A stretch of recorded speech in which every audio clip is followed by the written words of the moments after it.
Halo teman-teman, perkenalkan nama saya Yirsi Marcelina Ndun dengan NIM 20150029. Saya dari program studi pendidikan biologi Universitas Kristen atau Wacana Kupang. Di video kali ini saya akan membawa materi tentang platyhelminthes, terkhususnya pada cacing. Nah, sebelum kita masuk dalam pembahasan, yang perlu kita ketahui itu apa yang dimaksud dengan platyhelminthes. Platyhelminthes adalah cacing pipi yang perencanaannya berupa gastrovaskuler, ekresi dengan sel api, sistem saraf tangga tali, dan bereproduksi secara generatif dan vegetatif. Teman-teman bisa lihat pada gambar di sini. Di sini bagian dari cacing yang saya sudah jelaskan tadi itu di pengertian dari ini platyhelminthes. Di situ ada bagian tubuh dari cacing. Nah, di sini ada faring, sel api yang saya sudah jelaskan tadi di pengertiannya. Di sini ada saluran ekskresi. Nah, bagian dari cacing ini atau ciri-ciri yang pertama itu struktur tubuh. Nah, struktur tubuh dari cacing. Nah, platyhelminthes ini memiliki bentuk tubuh simetri bilateral atau disebut dengan sisi kanan dan kiri tubuhnya sama. Bagian ujung anterior atau disebut dengan depan.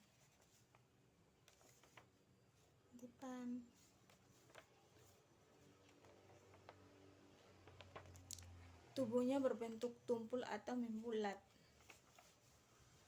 Tubuhnya berbentuk tumpul atau membulat. Sedangkan ujung posterior itu disebut dengan belakang tubuh. Tubuhnya lancip.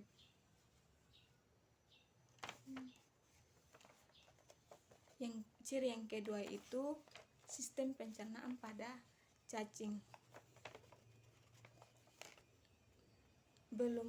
Cacing ini belum sempurna. Cacing ini sudah memiliki mulut, faring,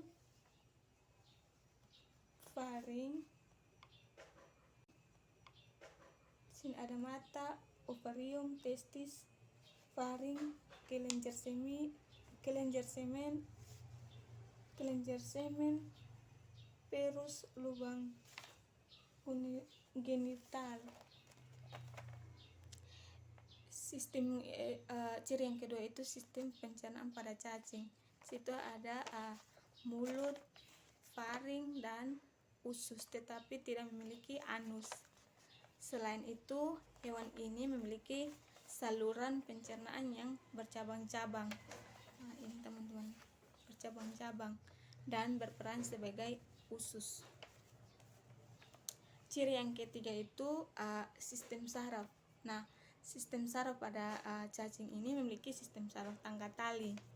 Nah, ini teman-teman, sistem saraf tangga tali berupa 2 ganglion atau sepasang simpul saraf pada ujung ventral tubuh.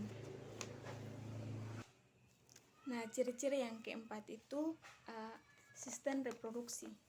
Nah, ini di sini sistem reproduksi aseksual planaria. Nah, sistem yang keempat itu sistem reproduksi. Nah, reproduksi pada platyhelminthes ini terjadi secara aseksual dan seksual atau bersifat hermafrodit, yaitu dalam satu tubuh itu terdapat alat kelamin jantan dan alat kelamin betina.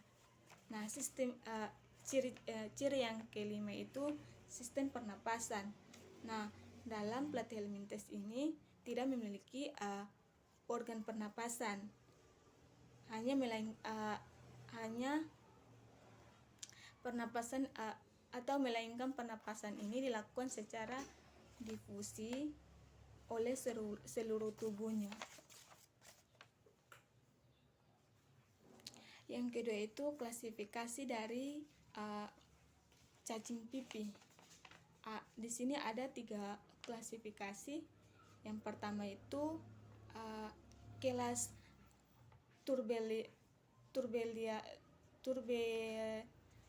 Turbellaria merupakan cacing pipih yang menggunakan bulu getar sebagai alat gerak. Yang pertama itu kelas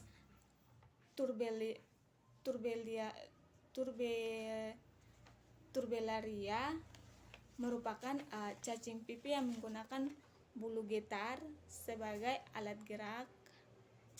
Contohnya Plantaria.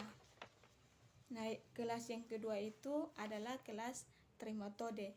Nah, kelas Trematode ini memiliki alat hisap dan meletakkan diri pada inangnya, karena golongan ini hidup sebagai parasit dan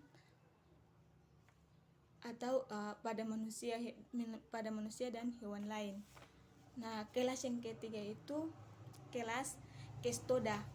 Nah, kelas Cestoda ini memiliki kulit yang dilapisi kitin atau sehingga kecemaran oleh enzim di usus inang. Nah, yang ketiga ini manfaat dari Platyhelminthes. Platyhelminthes ini hidup sebagai parasit dalam membantu menyembuhkan berbagai penyakit. Contohnya penyakit tipes. Nah, yang keempat ini reproduksi Platyhelminthes. Nah, reproduksi Platyhelminthes ini tergolong hermafrodit. Individu memiliki sistem reproduksi jantan untuk kopulasi. Sebagian besar dilakukan oleh 2 individu untuk rekombinasi genetik dan secara internal. Sekian dan terima kasih.